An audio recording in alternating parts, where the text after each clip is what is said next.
Yesus satu-satunya jembatan agar manusia sampai kepada Sang Bapa. Musa tidak pernah bilang akulah jalan kebenaran dan hidup. Abraham tidak pernah mengatakan akulah jalan kebenaran dan hidup. Nabi Nuh tidak pernah mengatakan akulah jalan kebenaran dan hidup. Nabi Musa tidak pernah mengalami kematian tapi tidak bangkit. Abraham mengalami kematian tetapi tidak bangkit. Yesus mengalami kematian lalu dia bangkit lalu dia naik ke surga. Itu yang membuat saya percaya dengan Yesus. Karena dia jembatan satu-satunya. Thank you RK ya, Okay. jawabannya. Kalau masuk Kristen, kontak saya datangin kamu. Ya, DM aja kalau mau masuk Kristen. Saya datangin kamu, teman. Kamu tanya Alkitab sepuasnya ke saya. Shalom saudara-saudara yang diberkati oleh Tuhan. Kita bersyukur bahwa kita terus diberi kekuatan, kesehatan oleh Tuhan sampai hari ini. Dalam video ini kita akan mendengarkan diskusi antara seorang Muslim dengan Bang RK, yang mana Bang RK ini sungguh luar biasa memberi penjelasan tentang iman Kristen, lalu kemudian Muslim ini goncang imannya dan mulai meyakini kebenaran di dalam kekristenan. Dan tentunya kita berharap bahwa tepat pada waktunya Tuhan, dia akan terima Yesus sebagai Tuhan dan Juru Selamat. Untuk lebih lengkapnya, saudara-saudara, kita saksikan bersama-sama. Tuhan kamu disalib kenapa RK? Saya mau tanya.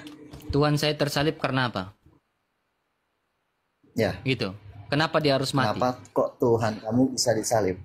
Oke. Dan mati. Begitu. Begitu. Ya. Oke. Seharusnya kan kalau Tuhan itu tidak bisa tersalib dan nggak bisa disalib. Oke. Kalau bicara Tuhan, Tuhan itu gelar.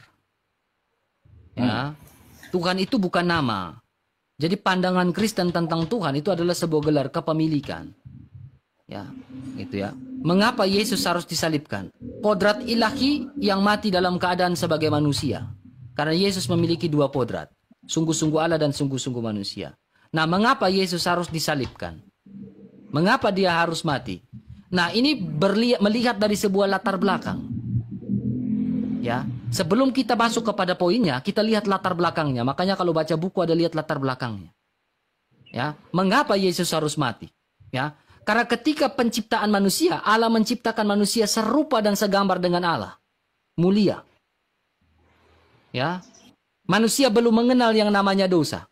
Tetapi dalam penciptaan itu juga Allah memberikan sebuah aturan. Jika kau makan buah itu, kau pasti mati. Ingat, garis bawahi kata mati. Jika kau makan buah itu, saya gantikan dengan metong. Jika kau makan buah itu, kau pasti akan metong. Itu aturan yang dibuat oleh Allah kepada manusia, Adam dan Hawa. Tetapi, Adam dan Hawa bukannya nurut dengan aturan yang dibuat oleh Allah. Tetapi Adam dan Hawa melanggar aturan yang dibuat oleh Allah. Konsekuensi dari aturan itu adalah metong. Karena Tuhan sudah memberikan pernyataan. Harus metong. Itu aturan yang pasti. Undang-undang yang pasti di taman itu. Kau makan buah itu, kau metong. Nah, saya ajak kau melakukan permenungan di sini. Ya. Karena kematian itu mengalami keterpisahan dengan Allah. Upah dari dosa adalah maut. Ya, upah dari dosa adalah maut. Dan dosa menyebabkan keterpisahan antara Allah yang maha suci dengan manusia yang berdosa. Jadi ada gap. Ada sekat di sini. Dosa adalah pembatas antara Allah yang maha suci dan manusia yang berdosa. Karena mengalami kematian tadi. Kalau Adam dan ini sebuah pertanyaan logika. Jikalau Adam dan Hawa bisa menyelesaikan dosanya saat itu, tentu saat itu juga maka Yesus tidak perlu datang. Firman tidak perlu datang. Adam dan Hawa bukannya menyelesaikan dosa, tetapi dia takut. Dia merasa malu. Makanya dia tidak bisa menyelesaikan dosa. Dia bersembunyi. Sehingga dosa itu mengalami keterpisahan dengan Allah. Sehingga ini yang kita kenal di dalam Kejadian 3 ayat 15. Di dalam Tauratnya Musa. Ya, di mana kita mengenal yang namanya sakramen yang dijanjikan oleh Allah lewat keturunan perempuan yang akan meremukan kepala ular. Ya, yang akan melahirkan juru selamat sesuai Yesaya 7 ayat 14. Itu yang kita kenal sebagai bunda segala bangsa yang menginjak kepala ular, itu latar belakangnya Kejadian 3 ayat 15. Ya. Kemudian, ya, kita melihat lagi, mengapa Yesus harus mati? Karena manusia tidak bisa menyelesaikan kematian itu sendiri. Ya, karena manusia tidak bisa menyelesaikan kematian itu sendiri, sehingga kematian itu tidak bisa dikalahkan oleh manusia. Ada satu ucapan dari Santo Gregorius, ya, orang buta tidak bisa menuntun orang buta. Orang lumpuh tidak bisa menuntun orang lumpuh. Orang berdosa tidak bisa menuntun orang berdosa. Orang sakit butuh dokter, orang berdosa butuh juru selamat. Sehingga kematian itu harus dikalahkan. Bagaimana caranya kematian ini dikalahkan? Semua manusia telah berdosa dan telah kehilangan kemuliaan Allah. Bagaimana kematian ini dikalahkan? Manusia berdosa tidak bisa menolong manusia berdosa. Bagaimana cara mengalahkan kematian? Yesus Kristus, dia mengalahkan kematian lewat kebangkitannya. Paham? Kematian manusia dikalahkan lewat kebangkitan Yesus Kristus. Ya, makanya Yesus mengatakan, jikalau kamu percaya makan roti ini, makan ini adalah tubuhku, kamu akan tetap hidup walaupun sudah mati. Barang siapa yang percaya kepadaku akan tetap hidup walaupun sudah mati. Sebab akulah kebangkitan dan hidup.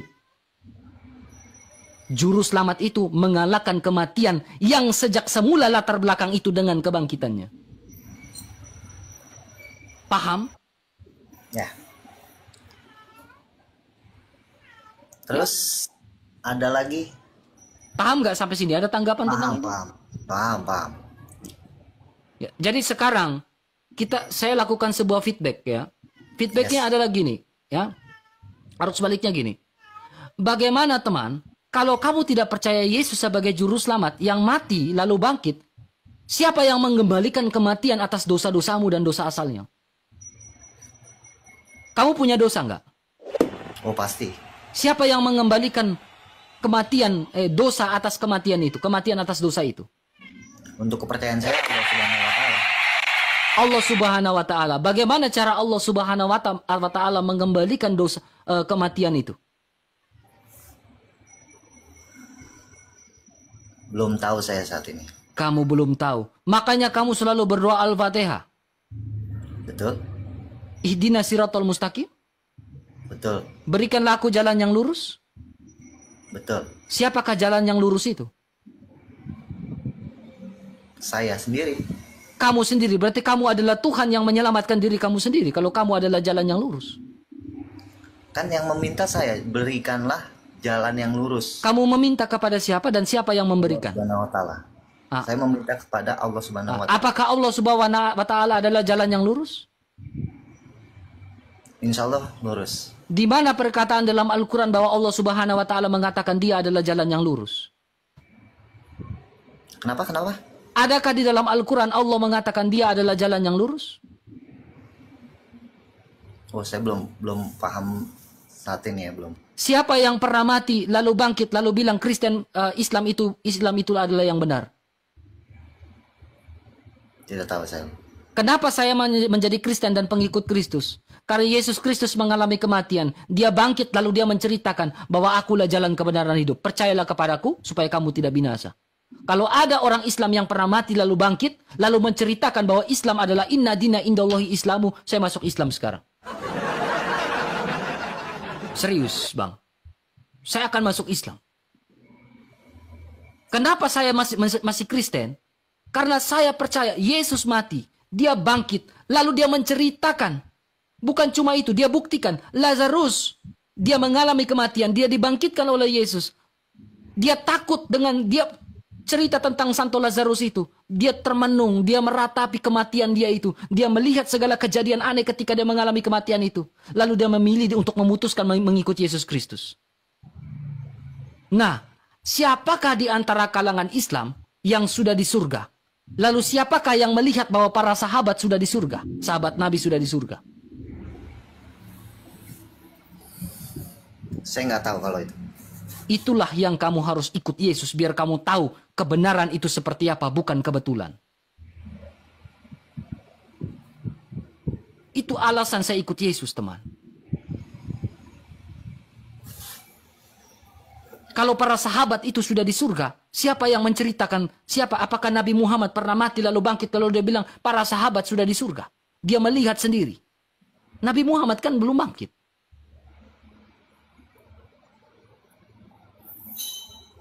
Paham, Bre? Paham. Renungkan dan ikut Yesus, teman. Kita tidak tahu kematian jemput kita itu kapan. Kita tidak tahu. Jangan sampai kita mati, kita tidak tahu siapa yang memberikan kita hidup yang kekal. Jangan sampai kita mati, kita masih bilang, berikanlah aku jalan yang lurus. Sudah terlambat. It's over. Silakan, pertanyaan selanjutnya. Tadi kamu bilang kan apa ya? Saya lupa tuh. Kamu bilang apa? Ada kejanggalan satu dari pertanyaan kamu tadi tuh. Cuma saya lupa lagi, terlalu banyak. Yang mana? Kamu bilang apa tadi? Yesus akan bangkit lagi di apa ya? Kamu bilang tadi tuh. Oke, kami dalam syahadat Nisea kami, doa aku percaya, kami percaya akan aku percaya akan gereja, satu kudus, katolik, dan apostolik. Kami percaya juga akan kebangkitan dan hidup kekal. Jadi Yesus bilang, akulah kebangkitan dan hidup. Barang siapa yang percaya kepadaku akan tetap hidup walaupun sudah mati. Lalu dari mana kamu akan bangkit lagi? Siapanya? Kita akan bangkit lagi. Ya, itu yang kamu bilang tadi, siapa? Yesus itu. Ya, Yesus bangkit. Ya. Tahu dari mana Yesus bangkit? Ya. Gitu. Ada datanya? Kami tahu ada datanya. Thank you. Ini sebuah buku sejarah. Saya nggak ambil dari Alkitab ya. Kalau saya ambil dari Alkitab, banyak sekali ayat yang mengatakan Yesus itu bangkit. Tetapi itu subjektif, bukan? Saya ambil dari eksternal, di luar dari Alkitab. Ya, ini buku setebal ini, teman. Ya, ini buku sejarah. Nama buku ini namanya The Antiquities of the Jews. Ya. Tulisan dari seorang sejarawan Yahudi yang bernama Flavius Josephus. Ini buku tebal sekali. Ya, saya bacakan buat kamu. Nah, ini tulisan dari seorang di chapter 3, ya. Flavius Josephus, ya. Di sini Bang lihat baik-baik, ya. Sabar.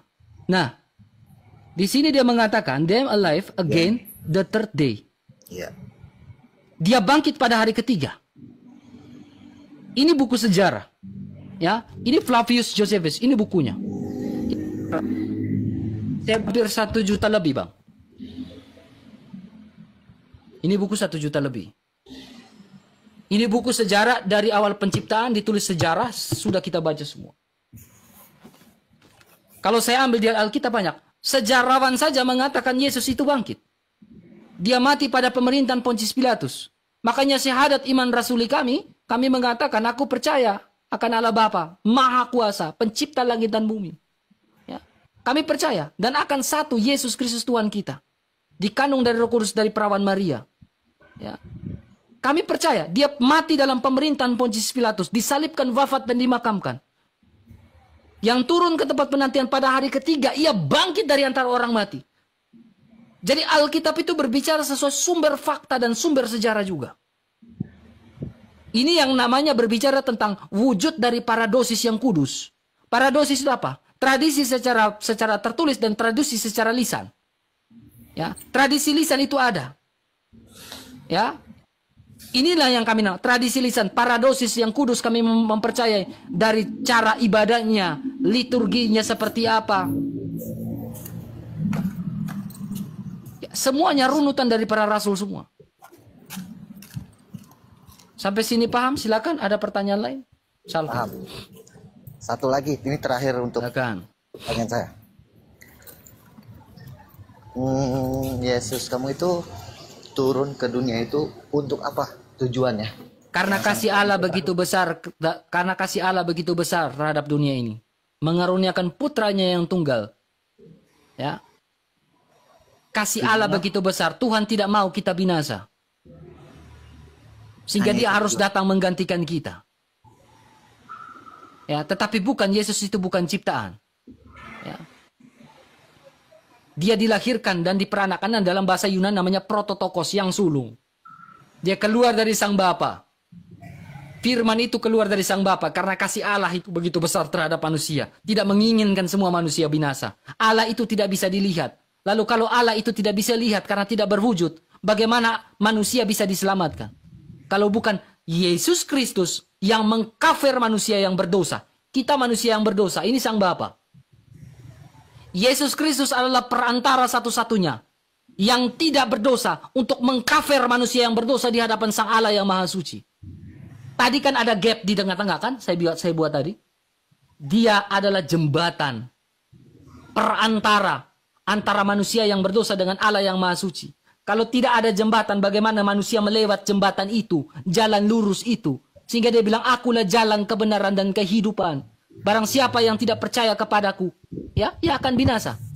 Yang tidak bisa datang kepada Bapa. Dia adalah jembatan untuk mengkafir manusia yang berdosa. Yesus satu-satunya jembatan agar manusia sampai kepada sang Bapa.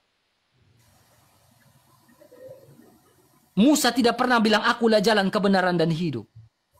Abraham tidak pernah mengatakan, akulah jalan kebenaran dan hidup.